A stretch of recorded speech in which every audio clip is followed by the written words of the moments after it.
आपका बहुत स्वागत है हमारे इस चैनल भार्गव सनातन वास्तु में।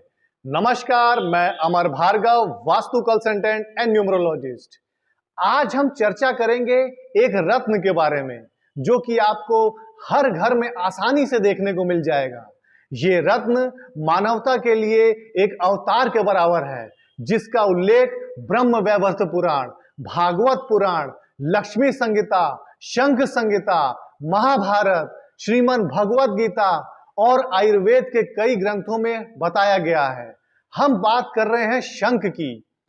समुद्र मंथन में जो 14 रत्न निकले थे, उसमें से एक रत्न था शंख। उसी समुद्र मंथन में मां लक्ष्मी का जन्म हुआ था, इसीलिए शंख को मां लक्ष्मी का सहोदर भाई भी माना जाता है। सनातन धर्म में शंख का विशेष महत्व है। इसको अपने घर के मंदिर में रखना अत्यंत शुभ माना जाता है। धार्मिक ग्रंथों के अनुसार शंख भगवान विष्णु और लक्ष्मी का अत्यंत प्रिय है। इसीलिए कहा जाता है, जहां शंख होता है वहां विष्णु का वास होता है, और जहां विष्णु रहेंगे वहां लक्ष्मी अपने आप चली आएगी। शंख को घर पे रखना केवल धार्मिक पहलू ही नहीं, जबकि शंख को बजाना सेहत के दृष्टिकोण से भी अत्यंत लाभकारी है।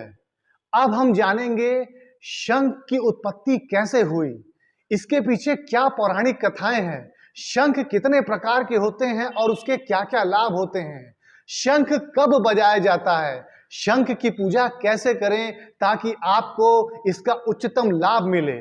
चलिए आरंभ करते हैं।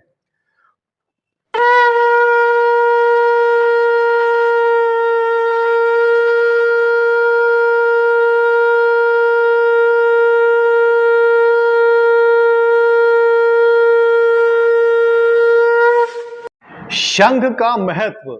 संस्कृत में शंख का अर्थ है शुम, जिसका अर्थ है कुछ अच्छा, और खाम, जिसका अर्थ है पानी।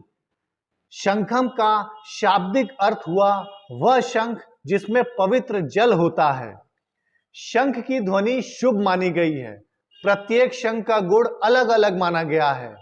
कोई शंख विजय दिलाता है तो कोई धन और समृद्धि, किसी शंख में सुख और शांति देने की शक्ति है तो किसी में यश और कीर्ति।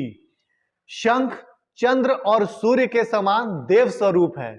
इसके मध्य भाग में वरुण, पृष्ठ भाग में ब्रह्मा, अग्र भाग में गंगा सरस्वती के साथ सारे तीर्थों का वास है। शंख कुबेर का भी स्वरूप है, अतः इसका पूजन सदा करना चाहिए। शंख की उत्पत्ति कैसे हुई, इसके पीछे क्या पौराणिक कथाएं हैं।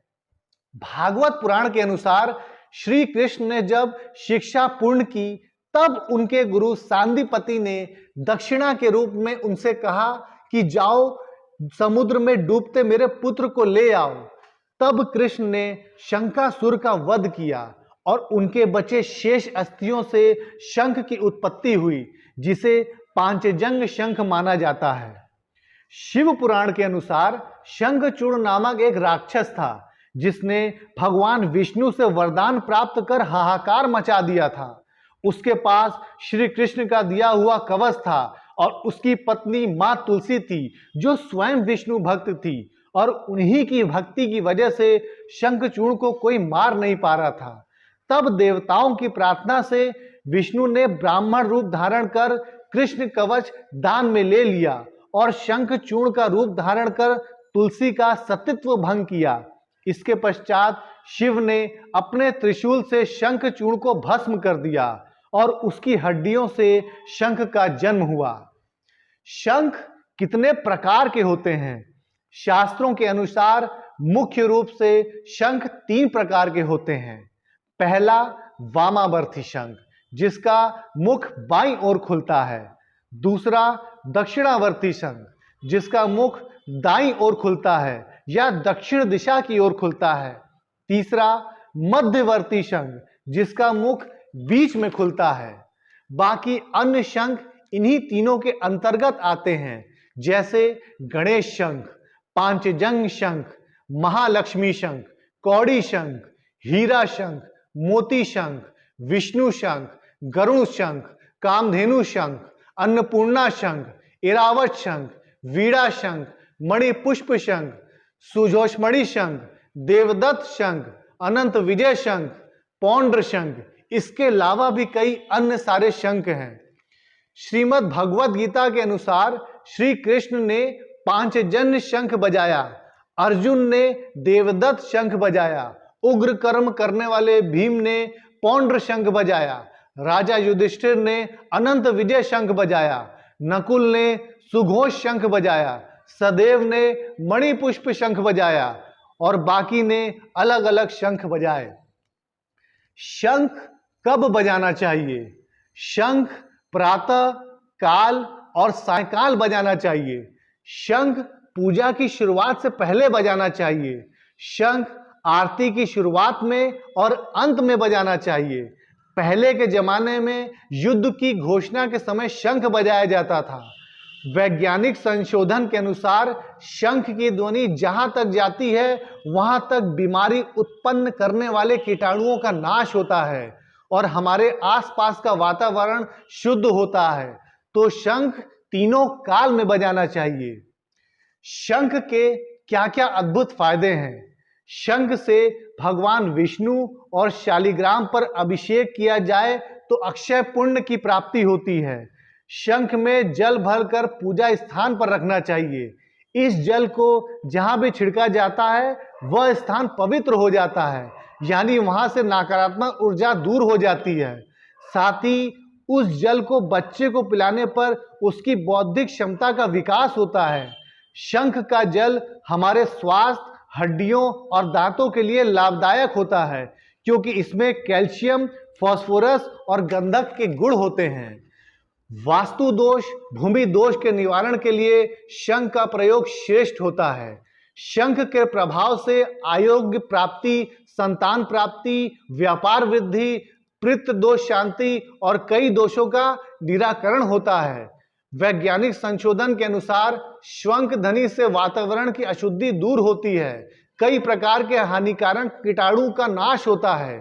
शंख की ध्वनि से सात्विक ऊर्जा का संचार होता है और जादू टोना और दूसरी नकारात्मक शक्तियों का भय नहीं रहता। नियमित शंख बजाने से फेफड़ों का व्यायाम होता है और हृदय रोग की आशंका कम होती है। शंख की पूजा किस प्रकार करनी चाहिए? प्रातः काल या किसी शुभ दिन स्नानादि कर्म करके सबसे पहले शंख को गंगा जल से स्नान कराएं, फिर पंचामृत से स्नान कराएं, उसके बाद शुद्ध जल से स्नान कराएं, उसके बाद शंख को स्वच्छ वस्त्र से पोंछ लें। इसके बाद संकल्प कर शंख का षोडशोपचार पूजन करें या किसी विद्वान पंडित से करवाएं। फिर इस मंत्र से शंख का ध्यान करें। ओम पांचजन्याय विद्महे पावमानाय धीमहि तन्नो शंख प्रचोदयात्। आशा है आपको समुद्र मंथन में से निकले इस पवित्र रत्न शंख के बारे में जान के आनंद आया होगा। मेरा बहुत जल्द अगला वीडियो आने वाला है जिसमें मैं हर एक शंख के बारे में डिटेल नॉलेज दूंगा। कौन सा शंख कौन सी दिशा में लगाएं, कैसे शंख के माध्यम से आप अपने घर के भवन का पंचतत्व बैलेंस कर सकते हैं। पंचतत्व यानी कि जल, अग्नि, वायु, पृथ्वी, आकाश। शंख के शेप के पीछे का रहस्य क्या है? क्या शंख का केमिकल कंपोजिशन है जो हमारा आयुर्वेद उसको औषधि के रूप में लेता है? कैसे आप शंख के माध्यम से अपने घर का वास्तु दोष दूर करके अपने घर का वाइब्रेशन शुद्ध कर सकते हैं? इतनी अद्भुत जानकारी के लिए आपको हमारा चैनल सब्सक्राइब करना पड़ेगा और बेल आइकन पे क्लिक करना पड़ेगा। धन्यवाद।